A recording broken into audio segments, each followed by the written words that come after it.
Gen Zeers are on the brink of professional extinction. In June, the unemployment rate among recent graduates was 8.6%, far above the general unemployment rate. Gen Z is facing the worst unemployment rate in decades. These university grads will have to deal with one of the worst job markets in years. And the young people of Generation Z are experiencing it firsthand. I must have started applying for jobs in April, and I've sent 85 job applications since. It's been really difficult. This has sparked a widespread feeling of being disqualified. It made me feel like I was unqualified for any job in journalism, like maybe I wasn't good enough. The experience has definitely been discouraging. And the data supports it. Compared with their parents, today's youth face a labor market much more complex than 40 years ago. Graduates between the ages of 15 and 24 are facing the highest unemployment rate this country has seen since the mid-90s. This has generalized the perception of a lack of job opportunities, especially among the youngest and most inexperienced. So why is it so difficult for Gen Zers to get a job?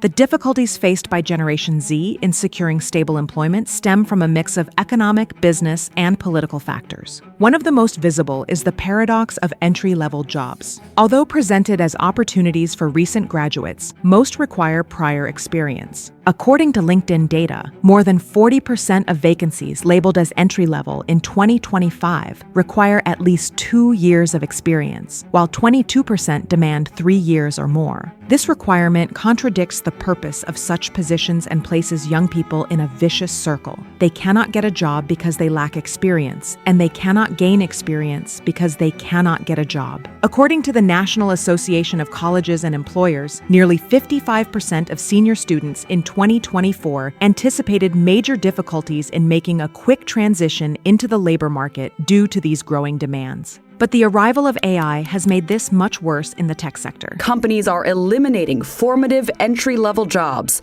the work handed over to artificial intelligence. Tech companies are leading the way. In addition, starting salaries have not kept pace with the cost of living. The average starting salary for a recent graduate in 2025 is around $59,000, only about 2% higher than the previous year, which is far below the cumulative rise in basic housing, transportation, and food expenses. According to recent surveys, more than 68% of Generation Z youth believe they will not achieve financial independence until after age 28 or 30, largely due to this economic pressure. Companies, for their part, show a clear tendency to retain current employees instead of expanding their workforces. In times of uncertainty, the priority is stability. A 2025 Gartner survey revealed that 70% of companies have chosen to freeze or slow down new hiring, focusing on retaining those already on staff. Much of this caution is related to doubts about tariff policy. Trade war is officially on with the retaliation by China. All of that back and forth over trade and tariffs hasn't exactly been great for the economy. The Trump administration reintroduced tariffs on imports from China and has threatened to impose new ones on European goods, generating fears of rising costs that could hurt profitability. The U.S. Chamber of Commerce points out that especially for small and medium-sized businesses, hiring is avoided until the effects of these changes on supply chains are clear. Inflation is another factor complicating the outlook. After reaching 9.1% in 2022, the highest in 4 decades, it has dropped to 3.2% in 2025, but the cumulative effects are still felt. The rise in costs also has led many companies to cut budgets and slow hiring. And then following that, the interest rate hikes. That probably also slowed overall economic conditions with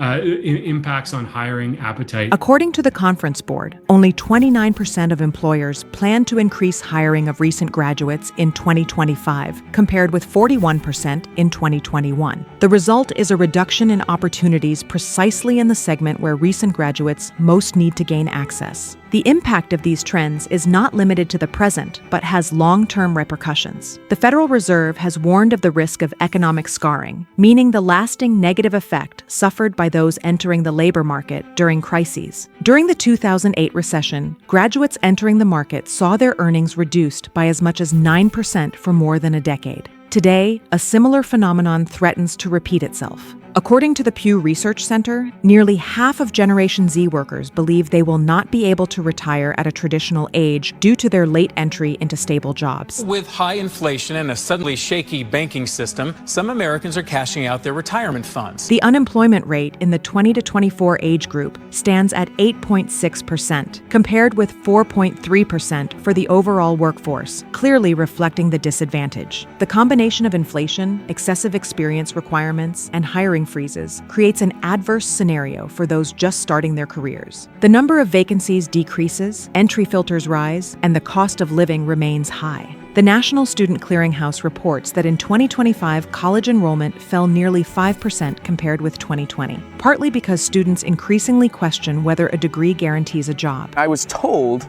by a lot of people that I was going to get a job right out of college, and then all of a sudden, there's no jobs. A recent survey revealed that more than 60% of recent graduates consider themselves underemployed, working in positions that do not require a college degree. Added to this is the burden of student debt, averaging $33,000 per borrower, while the resumption of payments in 2023 has increased the urgency of finding stable income. However, that income remains elusive. All this also affects young people's mental health and motivation. Gallup surveys in 2025 show that only 29% of Generation Z workers feel engaged in their jobs, while 46% say they are unmotivated or pessimistic about their professional future. Anxiety about job security is evident. More than 60% believe they will have to string together multiple temporary or gig economy jobs before accessing a stable position. For the last 3 years, millions of Americans have changed their work life. For many, that meant a remote or hybrid job, and for some, it meant throwing out the 9-to-5 altogether. In addition, competition for available positions is increasingly intense. Companies receive a significantly higher volume of applications than a decade ago, meaning that even qualified candidates face long waits and strict selection processes. A 2025 Glassdoor study indicates that the average time to receive a response after applying for an entry-level job is 45 days, compared to 21 days in 2015. This delay not only generates frustration among young people, but also increases psychological pressure, forcing them to apply to multiple positions simultaneously and often accept temporary or low-paying jobs while waiting for a stable opportunity. It's literally just rejection, rejection, rejection,